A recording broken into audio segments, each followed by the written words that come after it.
Jacques, j'étais dans l'erreur. Jacques, je t'ai méprisé. Je suis profondément désolée. Je connais ta souffrance. Autrefois, j'étais dans le même état que toi.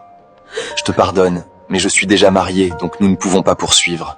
Jacques, je comprends que nous ne pouvons pas être ensemble, mais je tiens à rester ton ami. Promets-moi de veiller sur moi. Aïssata arrive trop tard. Le cœur de Jack n'est plus accessible. Il est déjà dans les mains de Maëla. Elle regarde cet amour s'éloigner, triste et désespérée. Mais la vie lui rappelle que l'on récolte souvent les fruits de son propre mépris. Les mois passent. Et le ventre d'Aïssata annonce enfin le grand moment. La douleur de l'accouchement la frappe, mais ce qui pèse le plus, c'est la souffrance d'une femme abandonnée par l'homme qu'elle aimait. Dans sa chambre, affaiblie, Aïssata appelle une ambulance. Elle laisse aussi un message vocal à Jack.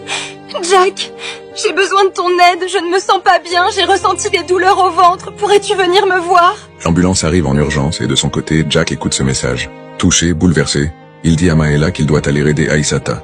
Chérie, je te prie de m'excuser, Aïssata m'a demandé de l'assister pour son accouchement, je vais la soutenir. Maëla laisse Jack partir, mais pas avec son cœur. Elle repense à l'histoire entre eux, à ce passé qui lui a déjà volé du temps et de la confiance.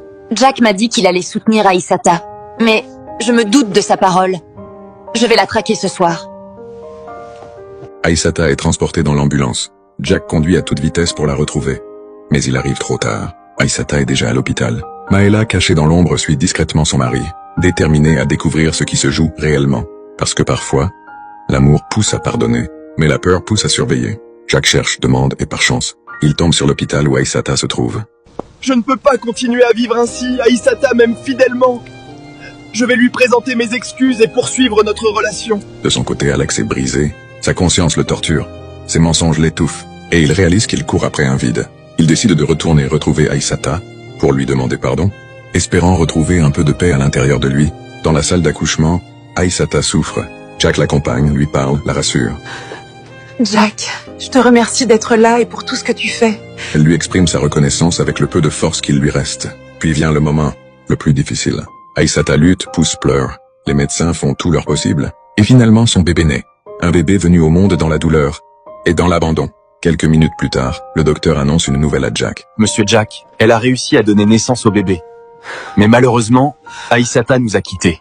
Une nouvelle où se mélange la joie et une peine immense. Aïssata n'a pas survécu. Son cœur a lâché après l'accouchement. Triste, mais tellement réel.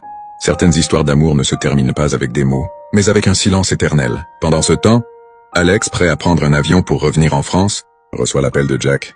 L'appel qui annonce la mort d'Aïssata. Le monde d'Alex s'écroule. Oh Aïssata, pourquoi m'as-tu laissé dans cette situation? Tu n'as même pas eu la possibilité de me revoir. Il tombe, Oh, Dieu. pleure, hurle. Malheureusement, il est trop tard pour s'excuser, trop tard pour réparer, trop tard pour aimer correctement celle qui l'a détruite. Au cimetière, tout le monde exprime ses regrets. Elle a perdu sa vie à cause de moi, je me sens coupable et je mérite d'être puni. Incapable de s'occuper du bébé, Alex choisit de confier l'enfant à Jack. Et Jack, lui qui rêvait tant d'être père, accepte d'adopter le bébé d'Aïssata avec Maëla. Mais quelques jours plus tard, la conscience d'Alex devient insupportable. Il monte au sommet d'un immeuble. Il regarde le vide et décide d'y mettre fin. La vie nous enseigne une vérité douloureuse.